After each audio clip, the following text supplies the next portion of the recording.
Okay, so my name's Arinda Pubil-Panin. I'm going to be your moderator today. I'm an advisor in the global project Mainstreaming Ecosystem-Based Adaptation, and we will have input from two very excellent experts in the field of climate justice, Dr. Maria Kaufmann and Elizabeth Tipperwong. And I will introduce them when they're going to speak a little bit about what they do.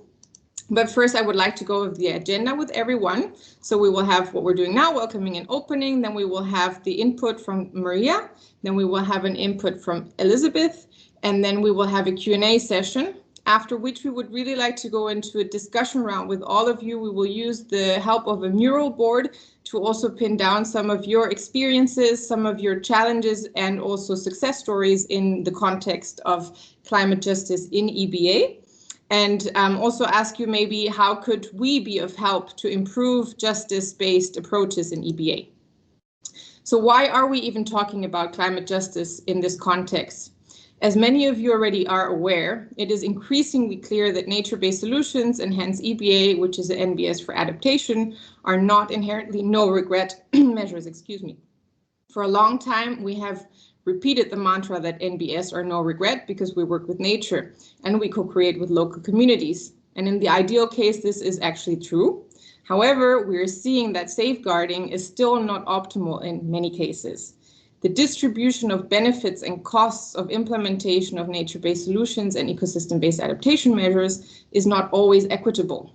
Not all actors and persons affected by an implemented measure benefit equally, and not all carry the cost in the same way. During the last UNFCCC COP26 in November in Glasgow, it became more prominent how different stakeholders experience and thus consider NbS. There was significant pushback from some of the different groups for various reasons. One of them being the concerns around safeguarding and human rights. Indigenous peoples and local community groups strongly voiced the need for the international community to improve the approach to NbS, to better account for the needs and rights of all persons affected by such a measure.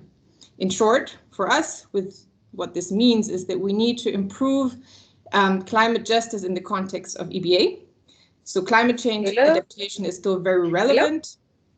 Hello? Hi, would you mind muting yourself? Thank you. So climate change adaptation is still very relevant. So many disasters happened over the last few years. So EbA is still a very highly, it's a good approach. It holds one of the most sustainable and holistic approaches towards adaptation. But for it to really be so sustainable and really be as effective as it could be, it needs to be equitable and just. And with that, I would like to introduce our first speaker, Dr. Maria Kaufmann, who will be talking a little bit about the research perspective, some of the concepts, what does actually climate justice mean in the context of EbA. So Maria is an assistant professor at the Chair Group of Environmental Governance and Politics at the Radboud University Nijmegen in the Netherlands. Her research experience focuses on environmental policies through the examination of environment-society interactions in the context of climate change, including climate adaptation and energy transition. In this context, she's particularly interested in analyzing processes of societal transformation and the justice implications of these transformations. She has been involved in several international research projects, such as the EU FP7-funded StarFlood, or the Cost Action Land for Flood, which focuses on the implementation of nature-based solutions in Europe. Maria holds a PhD in environmental governance and is graduated cum laude from the master's degree in environmental sciences and transnational ecosystem-based water management. Thank you so much for being with us today, Maria. The floor is yours. Thanks a lot for having me in the first place. So I'm particularly looking forward to the real life experiences, actually. But for now, let's focus on the more theoretical, conceptual perspective. So it's good to note that the concept of climate justice emphasizes some underlying assumptions. So first, it's about it emphasizes the multi-level perspective, so the interaction of different levels from local to regional to national in producing injustices. Second, it has a cosmopolitan perspective. So it really focuses on the interrelation between the global north and the global south, particularly when it comes to power dynamics. And third, it focuses on the temporal dimension. So considering explicitly what does it mean for future generations. So against this backdrop, there are three concepts that we use to understand climate justice. So first of all, it's recognition. So whose identities, values, interests, and knowledge are actually taken into account when designing an NbS project. The second is procedural justice. So that's concerned with fair and inclusive decision making. And the third one is distributive justice that focuses on the uneven distribution of benefits and burdens of NbS projects among stakeholders. So these different concepts are all interrelated, but there's a wide assumption in the academic literature that recognition justice is really an inherent precondition actually for procedural and distributive justice. So let's have a closer look at recognition justice then. Next slide, please. So the idea behind recognition justice is that if the voices and the perceptions of particular stakeholders are ignored, this influences the design of NbS projects and actually might lead to negative consequences for particular groups, so injustices and also ineffective NbS projects. So generally speaking, this misrecognition can be on different aspects. So I picked a few that I think are, or that the literature has shown are particularly relevant for NbS. So the first one is about knowledge. So what kind of knowledge is actually considered to be legitimate and used in the design of projects? So research on NbS projects in Kenya on pastoralism has shown that locals often feel that the Western quantitative hardcore science is dominant and that local and or indigenous knowledge system are actually not considered to be legitimate in certain NbS projects. Another aspect of misrecognition is in terms of values. So what is seen as desirable and acceptable by different actors? So in the context of NbS, research has shown that it's important to look at how is nature perceived. So research on NbS projects, again in Kenya, has shown that the local communities consider livelihoods and social life and nature really as inseparable. And they have a much more holistic views, and this holistic view clashed actually with the position of professionals who implemented the NbS project. And these professionals, they focused on ecosystem services in a much more functionalistic perspective. So there was a clash between what does the community perceive nature, how did the community perceive nature, and how did professionals perceive it? Another issue that came up in the literature on values is the perception of needs and benefits. So research on an NbS project in Sri Lanka, for example, has shown that trees were seen by officials that implemented the project as valuable timber, so in much more economic terms. But for the community, the value was much more in the bioremediation and the water regulation benefits. So again, there were different perspectives at play.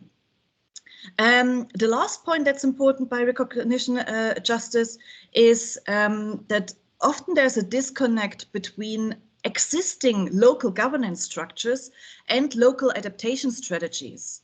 So the NbS project is not taking place in a vacuum, but research has shown that it's actually more accepted and more just if it is aligned with the local governance and adaptation strategies. So the thing with this misrecognition is that if these voices are not heard, this can lead to inefficient or unjust NbS projects because they might disadvantage certain groups. But let's go further and talk about the next concept a little bit more in detail, procedural justice. Yes, thanks a lot. And yes, when we talk about procedural justice, there are different aspects that can be considered when we talk about fair decision making. So the first one is information. Is it accurate, understandable, accessible?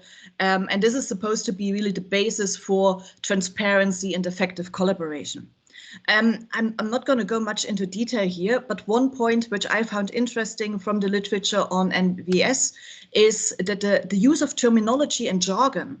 So often or sometimes these projects, professionals talk about ecosystem services, but that doesn't always link up to the terminology and perception of local communities, who for them it's too abstract. That it's more about soil and water and pasture, and the research has shown that this disconnect in communication influenced the project negatively.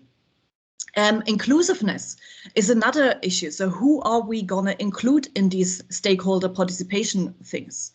And theoretically, if they say that if you include a lot of people, a lot of stakeholders, different stakeholders, you increase trust, support for the project, collective learning, but also to be better able to deal with complex issues.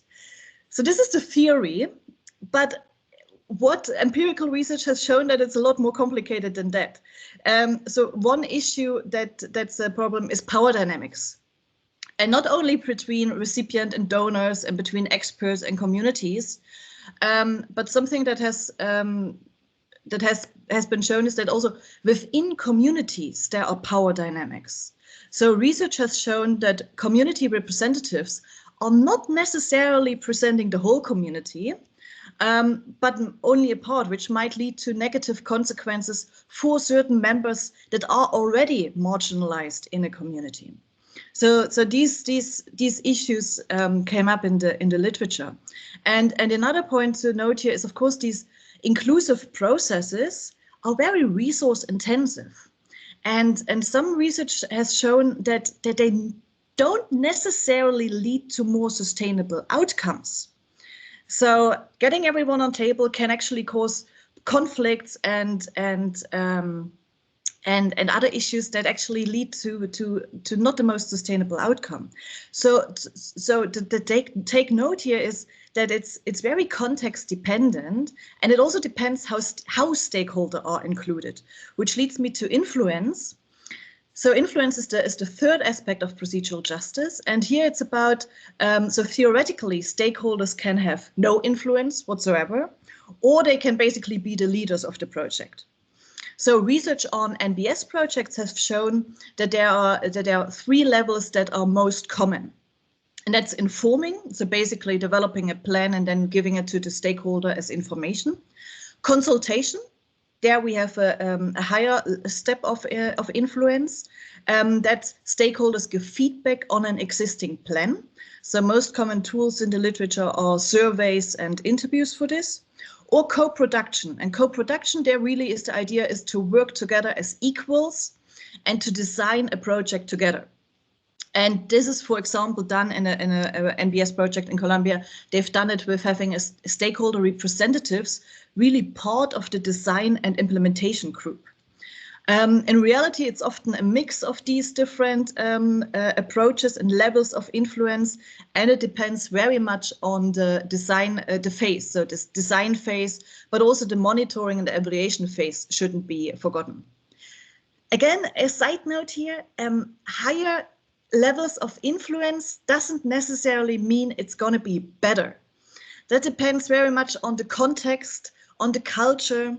So some countries have a long tradition of public participation with an experienced public authorities and emancipated citizens, but this is not always the case. So sometimes in some contexts, procedural justice may look very different.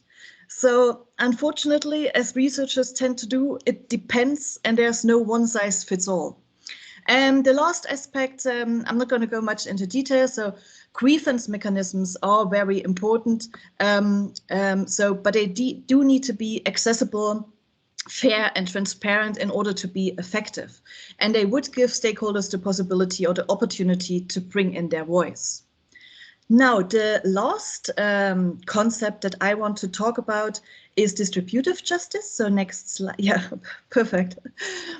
There are a number of questions that I want to go along that are important when we talk about distributive justice, so the distribution of benefits and burdens.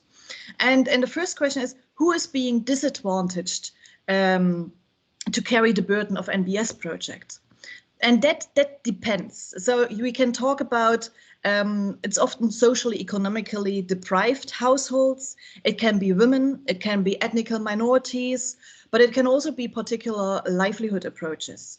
To give an example, so what we see is that for certain NbS projects, marginalized groups had to be relocated, which of course had all kinds of negative consequences. Another issue can be fishers, for example, that get, because of an NbS project, limited access to the ecosystem and have troubles with fulfilling their livelihoods. So there are different ways on what kind of problems we encounter. Important to mention with NbS project is the spatial dimension and the temporal dimension. So spatially, for example, it could be that there's the restoration of a wetlands upstream, and this may have consequences downstream. So sometimes with NbS projects, the consequences might be broader than only the local project. And temporally, so the consequences of NbS projects might sometimes be quite uncertain because we don't know the long-term effects and how the project develops. So there the question is, what will be future burdens or future benefits that might emerge? So this makes NbS projects quite complex from a justice perspective. Now the other thing is, yeah, but how to distribute the burdens and the benefits then? And what is considered to be a fair distribution, that very much depends on the underlying assumptions. So for example, someone might say, okay, let's do a cost-benefit analysis and see how we get the most people happy, how to make the most people happy. Whereas others say, no, we need to protect the most vulnerable. But who is the most vulnerable? How do we decide this? So, and there's not one way better than the other. But these assumptions, how to distribute burdens and benefits, often remain implicit, and they could be made explicit and agreed upon during stakeholder participation. The last thing that I want to quickly point or touch upon is one could argue that there will always be winners and losers to some degree. So the question might also be on how to compensate the losers. So the research on this is actually quite limited. But what we've seen is there could be a direct financial compensation, but it could also be new job or livelihood opportunities. And again, that's very context dependent how to compensate stakeholders. And one could argue that the compensation mechanisms can actually be identified and agreed upon during participation approaches. So these are the three concepts that are currently dominant when we talk about climate justice in the academic literature. So they're very dependent, and I'm happy to discuss and elaborate them on your questions. And this is some further reading for the very interested ones. Thank you. Thank you so much, Maria. And indeed, this was a so interesting presentation. I learned a lot. I already see some hands. The only one that's really excited about what you just presented, and I can't wait for the Q&A session. I'm sure that many people have burning questions. This PowerPoint will be uploaded to the website, so you will also have access to this literature list. But first, I would really like to introduce you to our next speaker. I'm very excited to see her with us here today. That's Elizabeth Tippewang, or Eli, as many of us know her. Yeah, so Eli and I actually know each other from when we were in Laos together, so it's really nice to see you here again. Eli is a first-generation Lao Canadian from Northern Ontario and Southern Laos. She has been working in the nexus of gender rights and climate change in Laos, supporting civil society engagement in policy development and implementation. In her work, Eli has represented Laos in numerous international conferences, including as a keynote speaker at the UNFCCC COP23, speaking to Indigenous women's climate change adaptation. She also was a representative at the 2018 World Human Rights Defender Summit and a member of the Canadian Civil Society delegation at the 63rd session of the United Nations Commission on the Status of Women. Eli graduated with honors from the Climate Change Policy Graduate Program at Yukon University and holds a Bachelor of Business degree with the Trent University, where she was recognized with the Paul Delaney Alumni Award for Outstanding Young Philanthropist in 2021. Thank you so much for being here with us today, Eli. The floor is yours. Thank you so much, Arinda. And it's so Lovely to be back with you and to be invited into this space. I am going to turn my camera off, but I just wanted to wave a quick hello to everybody. I'm not here to necessarily delve too deeply into the concept of nature-based solutions or ecosystem-based adaptation, because I think that this is a concept that everyone understands at a fairly high level in this space. And it's not my role to sell you on this idea or to further expand it. However, it is within my capacity, or I guess my privilege, to introduce a civil society lens. So as Arinda mentioned, I have a fair background of working within civil society in what could be considered potentially an interesting and very dynamic space for civil society working in the environment, and as such have accumulated some good stories along the way. So I'm happy to share those with you and those experiences. So first, I just really want to bring up the concept of civil society, actually, and I would like to be mindful of the fact that there's not a consensus on this definition. So I work within the Mekong region. I'm currently working on a regional project. And within the organizations we're working between countries, we don't have a common consensus on who falls within the parameters of civil society. Or who meets those definitions. So this can be a real challenge when we talk about access, especially when we're talking about accessing funds, when we're talking about, Maria brought up the interesting points before about vulnerability, marginalization, who should we be prioritizing in terms of centering our work, in terms of trying to get more voices at the table. And so I think that this sets the stage for the fact that any work that engages civil society, especially when we are working in potentially vulnerable or sensitive regions, needs to be done with quite a bit of context. And so that is why it is so critical to be working with local communities, with the civil society organizations who are from those local contexts, because they'll understand the nuances best. And just a really interesting example that often is a little surprising to people is that in Laos, we don't have NGOs, because an NGO is a non-government organization, and we have no such thing here. Everyone is affiliated with the government. So we have INGOs, because they're foreign entities, and we have NPAs, so nonprofit associations, which would be, I think, what most people considered a CSO. So this is a very specific differentiation for the space that we're working in. Likewise, unions are government affiliated. So it's important that if you're an international organization who's wanting to enter into these spaces, especially when you're coming into the context of hoping to do policy influencing, that you're very mindful of these differences and that you're not potentially causing harm with the campaigns or the influence you're trying to impact. So that brings me to my next point about unpacking the language and the criticisms around nature-based solutions. I think that for all of us who are following the COP negotiations and who've been following this theme for a number of years now, we recognize that nature-based solutions has been actually rather a point of contention. And I think it's important to be able to have these conversations rather openly and address them head on. Because when it's your life's work, when it's your passion, when it's something that you're very invested in, it's also a very knee-jerk reaction to feel quite defensive when you see publications or when you see a concept that you're quite invested in potentially coming under fire.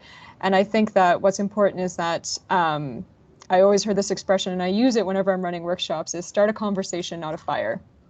I mostly save that for the Q&As, but it's, I think, applicable when we're reading criticisms about our own work or about our own intentions, because the real fallout around nature-based solutions is when it's excluding groups. Or when it's being misappropriated. So when we saw the articles coming out this year around false solutions or fortification, ecosystems management, the criticism isn't in the concept or the theory itself, or not even necessarily within the certain practitioners or the agencies. It's around the fact that it's not meeting the expectation that the framework is set out to service. So it's when nature-based solutions are being misappropriated as a greenwashing strategy, or they're actually causing more harm to communities by excluding them through this practice, when really at the nexus of nature-based solutions is that they should be community-minded, and it should be beneficial to all those involved. And so it's important that we recognize not just as practitioners, but also as allies. Where do we fit into this space? And that goes into the power dynamics within our projects. And I know Maria really unpacked this quite in beautiful detail. So I just want to say that power dynamics and the privilege that fuels these is not a fixed state necessarily. So there's a lot of resources and tools out there in the world that you can utilize to, first of all, just kind of start to unpack what are the power structures within your organization, but also within ourselves when we are working in new spaces. And then really try to use that to influence what is our role when we're working with local communities, when we're working within environmental projects, and understand, are we potentially, again, causing more harm than good? Are we steamrolling? Are we taking over someone's space? There's a lot of unseen power structures that need to be addressed before you can actually go in and work in with a community. Which leads me to a point that Arinda and I had discussed, which is this concept of we need to unlearn in order to learn. And so I give the example that you can't just pile on a training to somebody who needs to first go back and potentially relearn some new concepts or some old concepts. And I give the very kind of broad example of conservation officers. I've been very fortunate in my work to meet people who've been in the field for quite literally decades, people who've worked very closely with communities, who've dedicated their lives to conservation practices. And unfortunately, there are instances where they've witnessed horrible poaching, where they've witnessed degradation of the environment. And at times, these practices or these instances were explained to them by the people in authority over them through discriminatory or really reductive way. And this accumulates over time. So these are potentially indirect or systematic mindsets now that get set and associated with potentially traumatic events as well. So for me to come in and do a JESI training or a community-based training is not going to add value to this person's work, because first we need to go back and we need to unlearn some deeply ingrained concepts before we can move forward as a community. And so with that, I'll move over to my next slide, which are just some examples of community-centered participation in practice. So again, there's a number of tools online that you can access that walk you through the different cycles of implementing ecosystems-based adaptation or nature-based solutions. And they're all like kind of more or less follow similar models. I like to consider it a fluid cycle, because having gone through a fair bit of implementation and being on the receiving end of donor implementation, you bounce around. And so I would just like to give maybe just two quick examples of practices or situations that I think went relatively well, and then one that actually didn't end up coming to fruition. So just one good example was a community that we had been working with for about 20 years. It's a very small community, and we had done a number of projects ranging from agricultural services to access to justice, just the full gambit, because it's very difficult to get approval to work in certain communities. So typically once you are in one area, you stay quite fixed there, and you develop a very deep sense of trust with these with these environments. And they came to us with an idea, and it was to turn large timber refuse into tourism items. So these were byproduct that were getting wasted. They were actually impacting the water systems. So to the community, this seemed like a multi-win situation, because it was income generating. It was using a waste product from an income generating product, and it was also eliminating the need to go out and create more harvesting of timber products. And a side benefit to this is when we look at integrative practices, is that there's a great deal of research that shows that these community-centered spaces, especially around economic development and women's economic development, have a lot of side benefits in terms of gender-based violence prevention, because the women are working in community centers, they have alternative sources of income, they're learning from one another, there's a safe space within the community. So this was a really great example of, like I said, the community coming to us. There had been a long institutionalized system of trust that had been built over years. And this is why it's really wonderful. I always believe that civil society is that bridge between donor institutions, INGOs, and local communities, because truthfully, they're part of these communities. They're directly impacted by the same impacts. Often civil society, at least in the areas where I've been working, have members who are from these communities who are working for the organizations. They understand the risks better, and they also share within the rewards. So there's just a better understanding, and there's that long institutionalized trust that's been built. However, the project was never able to get funding because we were never able to show enough monetary results or a high enough number, because the community itself is quite small. Not enough families would have been able to participate in order to make it worthwhile for a donor. And not enough money would have been able to be generated from a donor perspective. But for communities who are living off of sometimes less than $1 a week, the income that would have been generated from this would have been significant. So I think this is potentially where we, as the CSO, fell short because we were unable to translate that reality to our donors. We were unable to shift that lens. So I think this is a learning process for us. And when I go back to the idea about unpacking language and thinking about power dynamics, we are constantly evolving our language in our reporting, in our applications, in our proposals, and particularly in the way that we speak with communities and that we represent them. I, having worked for a civil society organization for many years, I'm very quick to remove the word weak from documents. And I invite people to consider, before you write in a proposal or a report, civil society is weak, local governments are weak.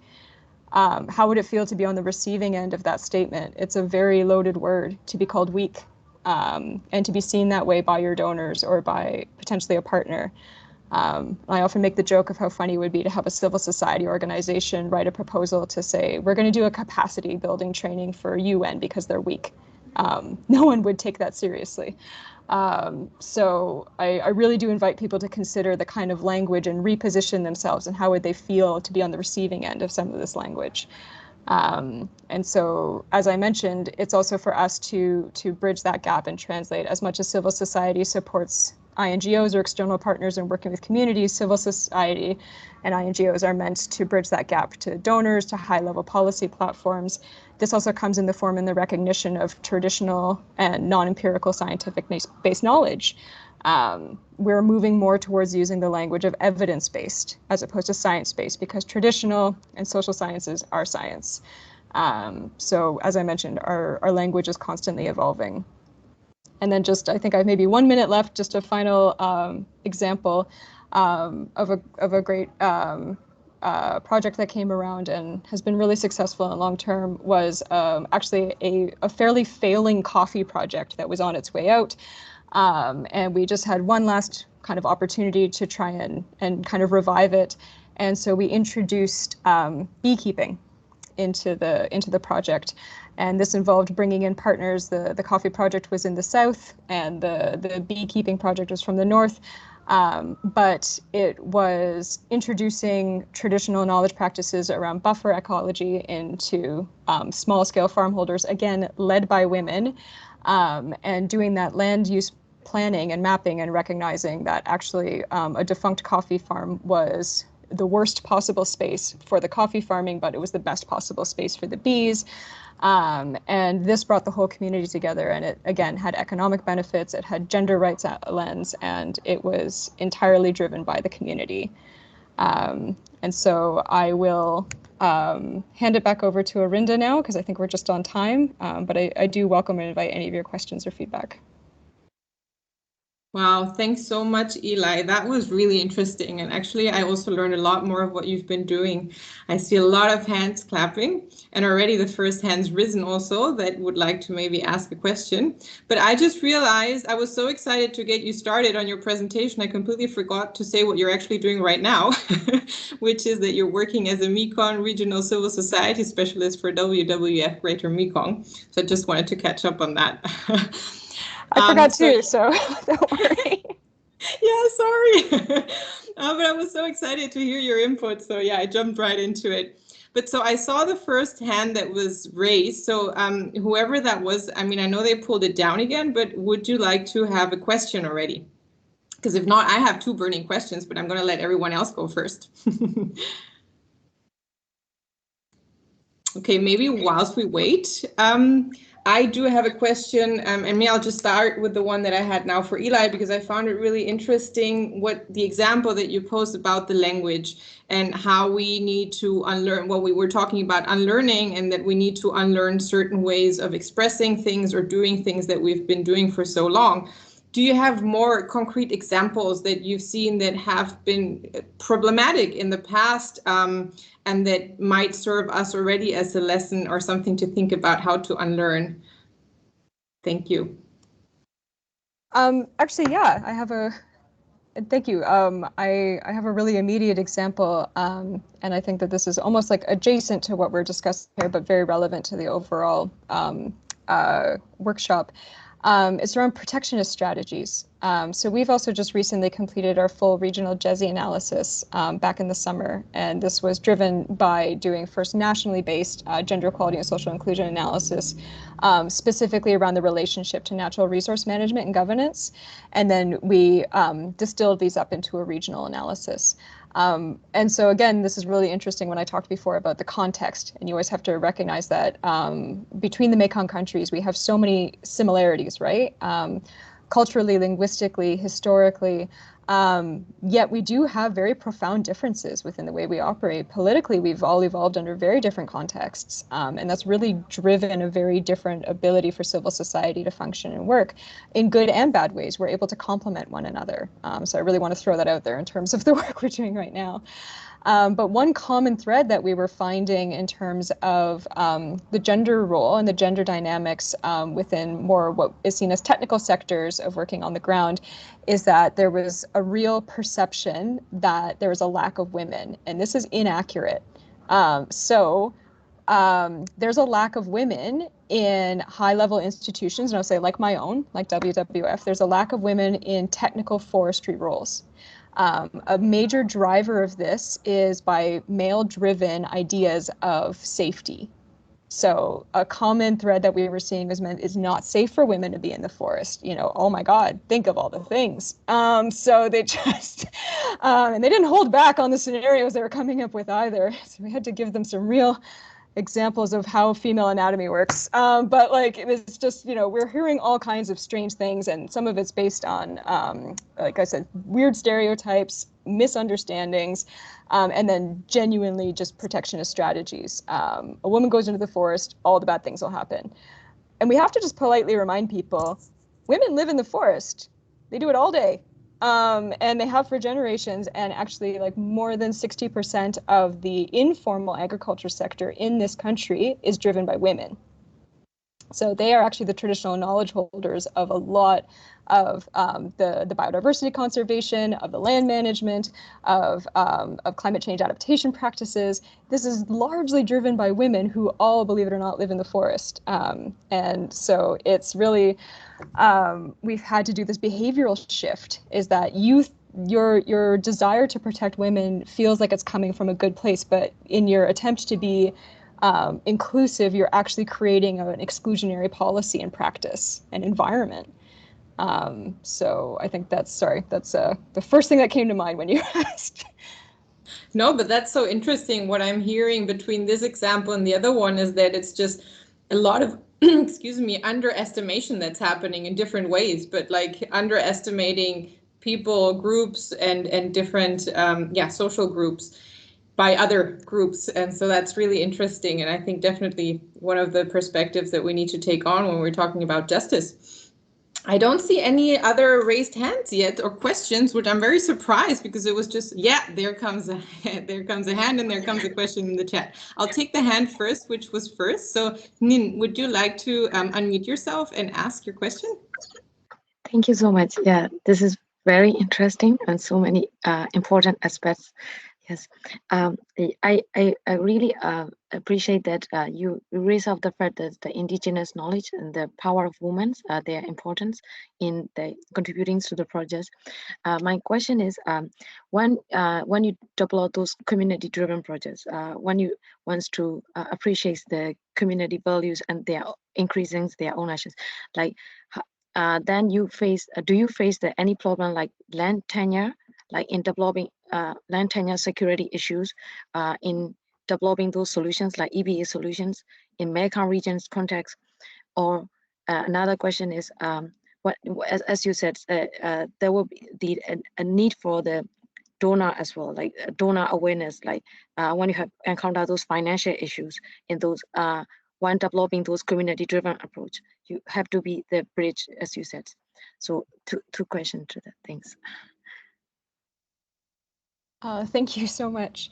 I will say that there's actually very different land tenure law between the different countries, and in some cases currently under review law. And so when we've personally, when looking at these projects, it's something that we stay away from, actually, because again, like I said, evaluating what is your role. So we don't have a land tenure specific project. And it's also, but something that I do like to remind people of, and that we do bring up in our project work, is that we have mixed matriarchal and patriarchal societies. So there's this massive incongruence between customary law and like empirical Western mandated law. And so there's this very weird kind of middle space in between where the inequality lives. And so, but historically, women have been able to inherit land. Indigenous people have been able to be stewards of land without having to have formal notarization. And then now with this need to formalize systems, that's where then the injustice is coming in, because it's able to like sneak into modern laws.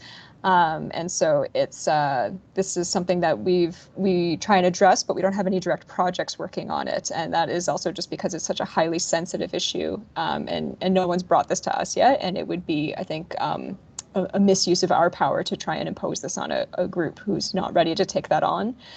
I do want to say, though, I forgot to bring this up earlier, though, about one of the key aspects about like that development phase of working with local communities is FPIC and the importance of free, prior, and informed consent. And I think often a massive misunderstanding that happens on the external side is that free, prior, and informed consent isn't just the right to say yes, it's also the right to say no, and it's the right to withdraw consent.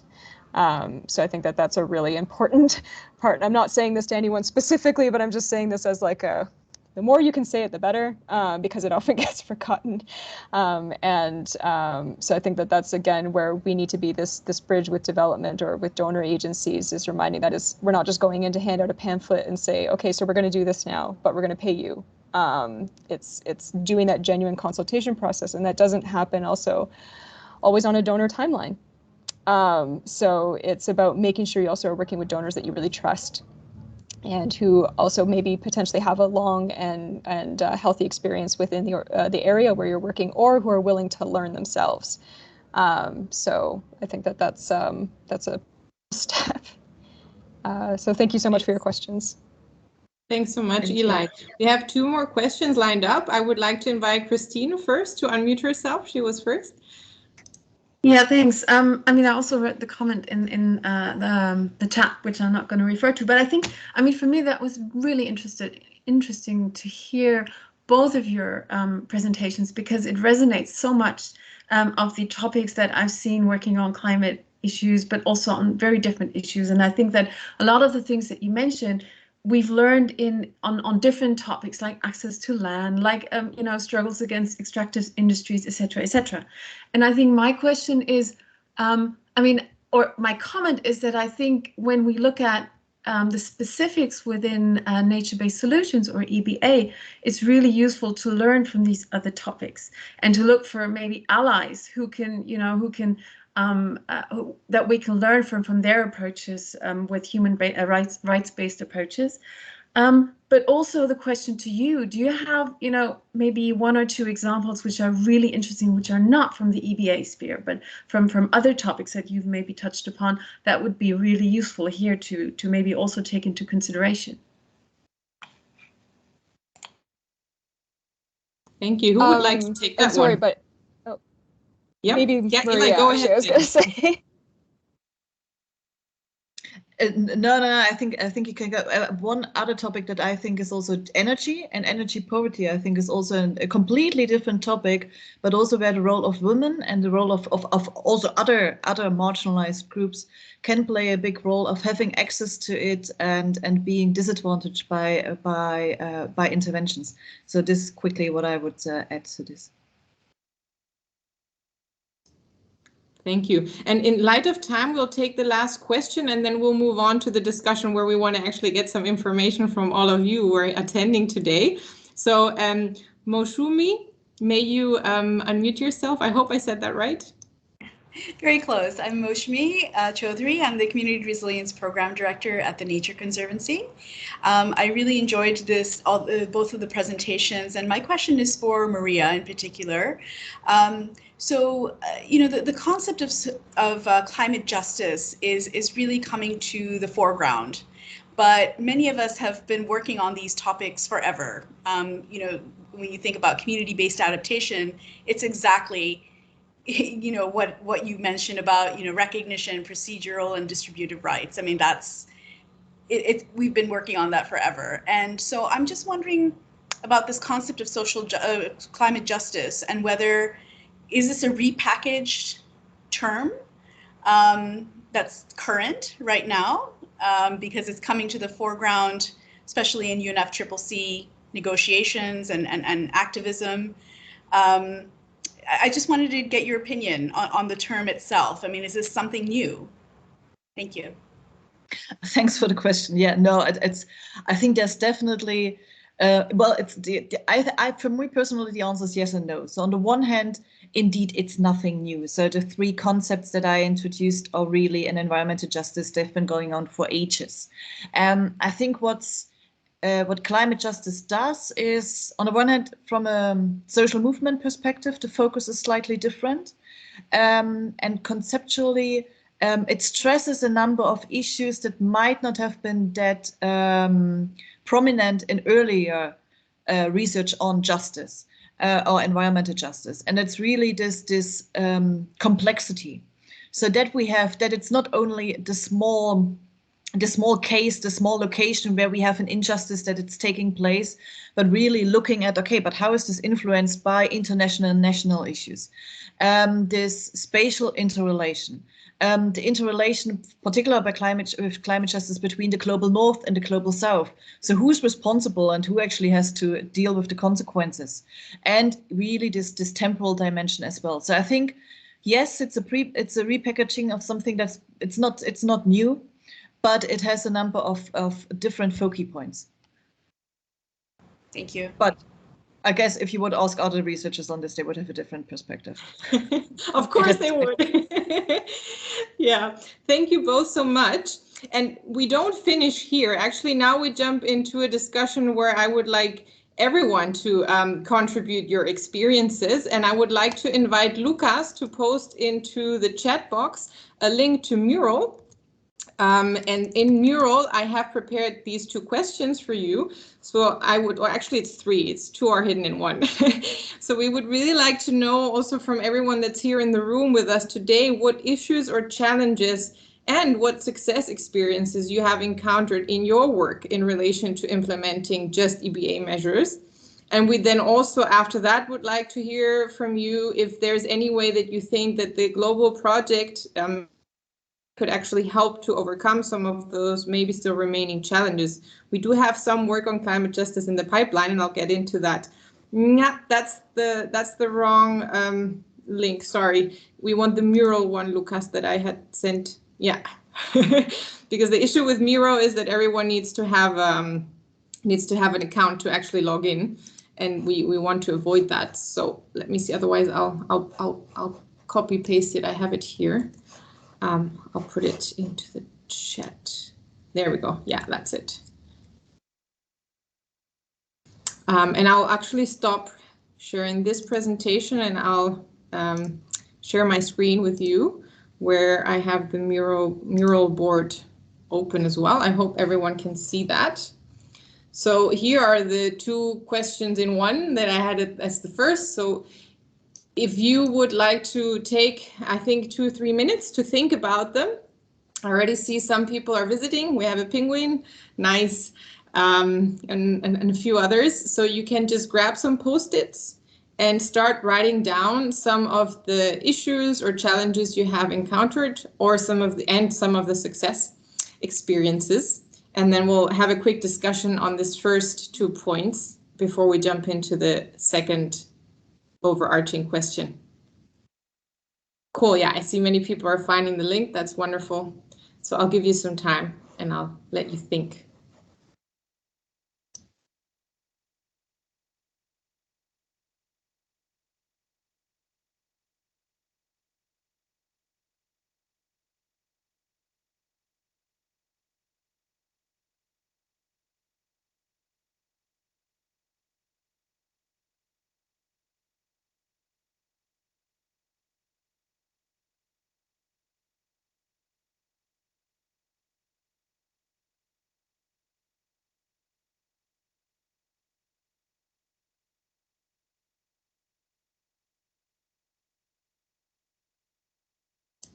Yeah, I see already one very clear challenge on M&E of impacts of EbA measures on the ground. Yeah, absolutely. How can we have just measures if we cannot measure what kind of impact, negative and positive, we're having? That's a very good point.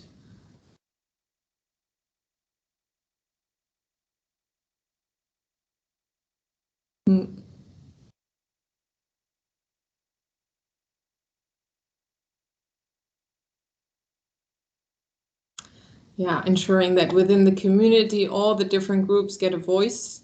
That definitely is a challenge. We heard from Maria and from Eli how challenging that can be. Then again, how context specific that also is, and how it's even possible in some contexts or not. Yeah. Yeah, balancing the costs and benefits. But we also see there's some success working with locally based implementing partners. Yeah, that's a very good point. Of course, the ownership then and the understanding of the local context is probably much higher. That's a very good point.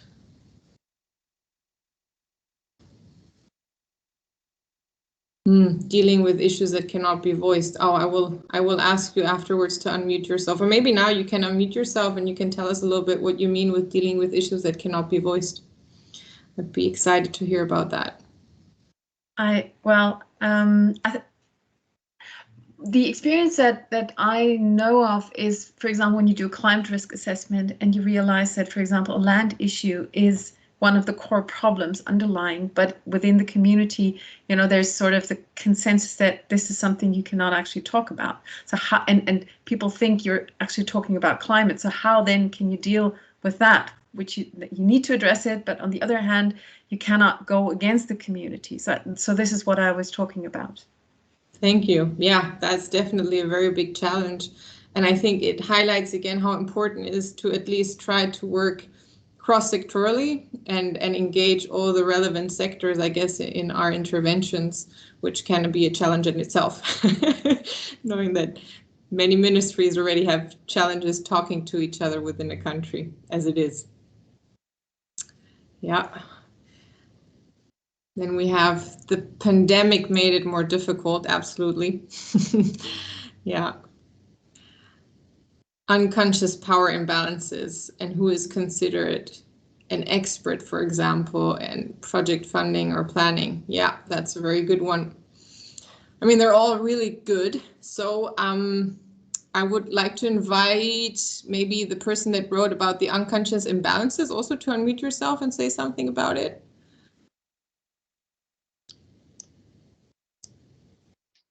Yes, thank you, Arinda. Yeah, I was writing that up. I think also when it comes to if you apply, for example, for a project which is located in the area of EbA, I was just thinking that, for example, local organizations on the ground maybe might not have, as also Eli was talking about, like, for example, having the right language at hand to apply for these funds, and then also have the right knowledge on how to do it, like the processes, but also that you sometimes need to apply to certain basic criteria to even be considered for funding. Like that's just one of the examples. Thanks. Yeah, absolutely. See, we also have more success experiences here. So using participatory tools and methods, engaging the communities, community initiative taking. Indeed, I guess that means something like grassroots. Maybe the person who wrote that, would you like to unmute yourself and tell us a bit more? Hi, thanks, Arinda.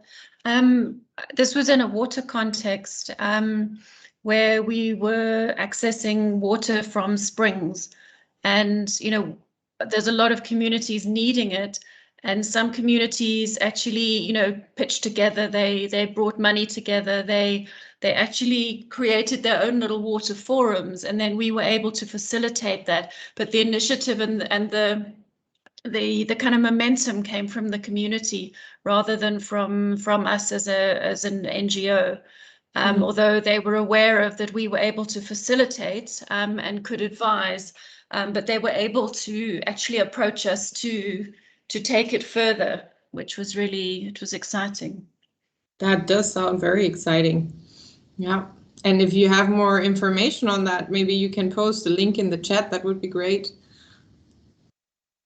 I see. Sure. Civil society monitoring. That also really excites me because it kind of ties into that challenge that we read out about M&E. So maybe who wrote about the civil society monitoring? Would you like to say something? Yeah, I can say something. So, I mean, I know several examples of civil society monitoring and accompaniment, and of climate change adaptation projects, not only EbA, but also CCA. And this can happen in different ways. I mean, either by really accompanying the project and being sort of a facilitator between the communities and, for example, the government officials, and then also being close to the process of how it evolves. But it could also be, for example, with EbA projects, tracing what happens on the ground using tools like Kobo Toolbox to really, then also highlight where something has changed within the landscape, where there are problems, and then you can collect that in a database, and you can even do it in very remote sort of regions where you don't necessarily people meet or each other so easily. And there's a very interesting example. I can, look. I know I have a link somewhere. I can see if I find it and maybe post it in the chat. That would be amazing because it's really interesting. Because that's it's from DRC. So yeah, sorry. Sorry. No, go ahead. No, I was just finished. I was saying it's from Democratic Republic of Congo. So very interesting example. Yeah, no, definitely. And because I would like to now ask also what ways could we as a global project help? And I think this, for example, is a really great tool. And I don't know if that would be, this kind of approaches of fostering these kind of tools, promoting them, building capacity. That's also a role that we could, as a global project, play. So I see some people already took the initiative. Yes, thank you, to start writing down some of your suggestions to us, because we only have actually no minutes left anymore. That's such a pity, because we need to go now into the closing. But I mean, the link for Mural will stay open, and the recording of the session from today will be posted online. I would like to still take one more minute, actually, to show the last slide, because that's where I would like to share with you that we're working now on climate justice, and we do plan to have some products as a global project. And this is the first step today, having this call and seeing from you what do you actually need from us as a community of practice on EbA in the topic of climate justice. So there's a tender going on now. So either if you are a consultant or you know of people that are consultants that have a lot of expertise on climate justice, please share the link. The application period is until the 7th of February. So yeah, we're looking for someone to work on that. And then, so the next steps will be to do first a little desk review and literature review to really see, okay, what's the gap still between climate justice and EbA to get a better understanding. And then we will want to do some stakeholder workshops to also understand from practitioners and from people that are actually affected by projects, to understand better how can we improve the justice dimension and what ways would there be, so that we can define further what the final outcomes of this tender or this process that we've started now will be. So we don't have a final output yet defined. We want to do that together, so a bit of co-creation. And at the same time, we will launch an additional call through the EbA support facility. Some of you may know that. There was a marketplace on that yesterday, where we also offer then direct targeted support to up to three projects working on EbA that need support on the topic of climate justice. So also we will post that into our community. So if anyone is not yet aware, we are adaptationcommunity.net, and we also have a Twitter account on EbA. So if you follow us there, you will also be made aware when this new call will be. And with that, as said, the link for Mural stays open. Use it as much as you need and want. I'm really excited to see that people still have so great ideas. I want to give a really big thank you to our two speakers today, to Maria and to Eli. I think your input was super valuable, but also really big thank you to all the participants today, because without you, we would just be talking to ourselves. So thanks a lot, and I hope to see you all in the closing and to hear and see from you again in the future. So please stay in touch. Thanks so much. Bye.